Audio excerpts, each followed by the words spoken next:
Oldin Bo'ldi. o'zing oqla birovni ishonchini. Yig'ishtir safsatangni. Qul bo'lgan insondan Nafas olsam qaynoq havo ichimga kiryapti. xonamga kirsin. Chaqiring. Xo'p bo'ladi. Kelar ekanmi? Yo'q, kelishmas ekan. Bu yaxshiliginglarni hech qachon unutmayman.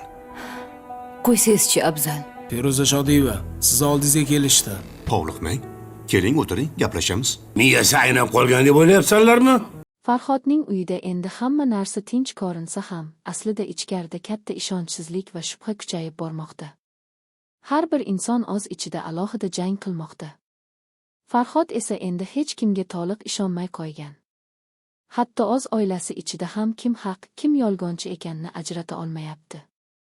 Nozima esa ichidan sinib borayotgan bo'lsa ham, buni yashirishga harakat qiladi. U Farhodning sovuqlashgan munosabatini sezadi, lekin haqiqatni aytish hammasini butunlay buzib yuborishdan qo'rqadi. Shu sababli u jim qoladi, lekin bu jimlik vaziyatni yanada og'irlashtiradi. Har kuni uning uchun yangi ruhiy bosimga aylanmoqda. Bonu esa tashqaridan juda xotirjam ko'rinadi, lekin aslida hamma narsani reja asosida boshqarishda davom etmoqda. Uning har bir harakati ortida yashirin maqsad bor. U endi ochiq o'yin o'ynamayapti, balki odamlarni ichidan sindirish yo'lini tanlagan. Afzal bilan bo'lgan yashirin aloqalari ham asta-sekin kuchayib bormoqda. Afzal ichki kurash ichida qolgan. U Bonuga ishonishni ham, unga qarshi chiqishni ham bilmaydi. Bir tomondan u Bonuning gaplarida ma'no borligini his qiladi, boshqa tomondan esa uning ortida katta xavf yashiringanini sezadi. Shu ikkilanish uni yanada beqaror qiladi. Nazokat esa yashirin tarzda Bonuga qarshi dalillar to'plashda davom etadi. U topgan yangi hujjat uni larzaga soladi. Bonu boshqa ism va boshqa shaxsiyat bilan bog'langan eski yozuvlarda paydo bo'ladi. Bu esa Bonuning aslida o'zi aytayotgan odam emasligini anglatadi. Nazokat endi bu sirni ochishga juda yaqin keladi. Farhod asta-sekin hamma voqealarni bir-biriga bog'lay boshlaydi. Lekin har safar javob topmoqchi bo'lganida yangi savollar paydo bo'ladi. U Nozimaga qaraydi, lekin yuragida ishonch kamayib boradi. Bu esa uning ichki dunyosini yanada og'irlashtiradi. Shu payt Bonu yolg'iz joyda telefon orqali kim bilandir gaplashadi. Uning ovozi juda sovuq va ishonchli. U faqat bitta gapni aytadi, endi hammasi boshlanadi. Bu jumla aslida katta rejaning oxirgi bosqichi yaqinlashganini bildiradi. Keyingi kuni esa kutilmagan voqea sodir bo'ladi. Kasalxonadan kelgan bir xabar hammani larzaga soladi. Bu xabar Nozima bilan bog'liq bo'lib, unda uning holati haqida shubhali ma'lumotlar borligi ma'lum bo'ladi. Farhod bu xabarni o'qigach, butunlay hayratda qoladi va ichida katta shubha paydo bo'ladi. Endi u o'ziga bitta savol beradi. U hozirgacha ishonib kelgan haqiqat aslida haqiqiymi yoki hammasi yolg'on ustiga qurilganmi? Afzal esa bu vaziyatda birinchi marta Bonuga ochiq shubha qila boshlaydi. U Bonuning har bir harakati ortida yashirin maqsad borligini tushunib yetadi. Bu esa kelajakda katta qarama-qarshilikka olib kelishi aniq. Gaybulla aka eski hujjatlarni qayta ko'rib chiqadi va Safi bilan bog'liq juda muhim sirni topadi. Ma'lum bo'lishicha, u yerdan faqat pul emas, balki butun oilaning tarixini o'zgartira oladigan hujjatlar ham yo'qolgan. Bu haqiqat uni ichidan sindiradi. Nazokat va Bonu o'rtasida birinchi marta ochiq keskinlik yuzaga keladi. Nazokat Bonuga qarshi chiqib, endi uning o'yinlari uzoq davom etmasligini aytadi. Bonu esa faqat tabassum qiladi, go'yo u hammasini oldindan bilayotgandek. Qism oxirida Farhod yolg'iz qoladi. Uning qo'lida eski hujjatlar bor.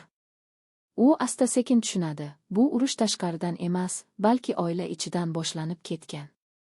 Va eng katta haqiqat hali oldinda. Farhod qo'lida ushlab turgan eski hujjatlarga uzoq tikilib qoladi. Har bir satr uning boshida yangi savollar tug'diradi. U asta-sekin tushuna boshlaydi, bu oddiy oilaviy muammo emas, balki ancha oldin boshlangan katta rejaning davomidir. Shu payt Farhodning telefoniga noma'lum raqamdan qo'ng'iroq keladi. U bir necha soniya jim turadi, keyin sekin javob beradi. Qarshi tomondan chiqayotgan ovoz tanishdek tuyuladi, lekin kimligi aniq emas. Faqat bitta jumla aytiladi: "Sen noto'g'ri joydan haqiqatni qidiryapsan." Qo'ng'iroq birdan uziladi. Farhod yanada shubhalanadi. Nozima esa ozxonasida yolg'iz o'tiribdi. U ichidan sezadi, vaziyat nazoratdan chiqyapti. U Farhodga hammasini aytmoqchi bo'ladi, lekin har safar gap boshlaganda to'xtab qoladi. Chunki u biladi, agar haqiqat chiqsa, Farhodning unga bo'lgan oxirgi ishonchi ham yo'qoladi. Nozima eski xotiralarni eslaydi va o'zini ayblay boshlaydi. U o'ziga savol beradi, men jim turganim bilan hammasi to'xtaydimi yoki yanada yomonlashadimi? Bonu esa bu orada yangi harakatni boshlaydi. U nazokatning ustidan yashirin kuzatuv o'rnatadi. U biladi, nazokat juda yaqinlashib qolgan. Shuning uchun Bonu endi o'yinini yanada sovuqroq qiladi. U Afzalni chaqiradi. Afzal kelganda Bonu juda sokin ovozda gapiradi. Endi ikkita yo'l bor, yoki sen men bilan qolasan, yoki hammasi sening ustingdan boshlanadi. Afzal jim qoladi.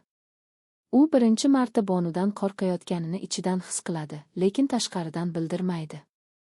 Shu payt Gaybulla aka eski seyfni yana ochadi. Ichidan yana bir hujjat chiqadi. Bu hujjat hamma narsani o'zgartirishi mumkin. Unda oilaning o'tmishi bilan bog'liq yashirin imzo bor. U hujjatni o'qib qattiq larzaga tushadi.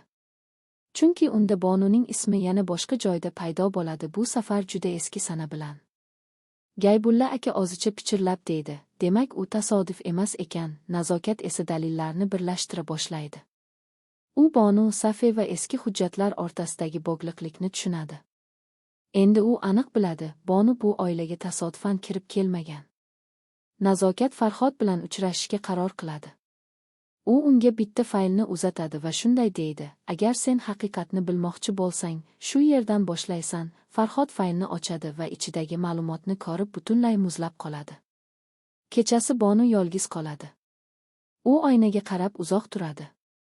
Uning yuzida hech qanday qo'rquv yo'q, faqat ishonch bor. U sekin telefonni olib kimlargadir yozadi. Oxirgi bosqichga tayyormisiz? Javob keladi, tayyor. Bonu yengil tabassum qiladi. Shu payt Farhod tashqariga chiqadi.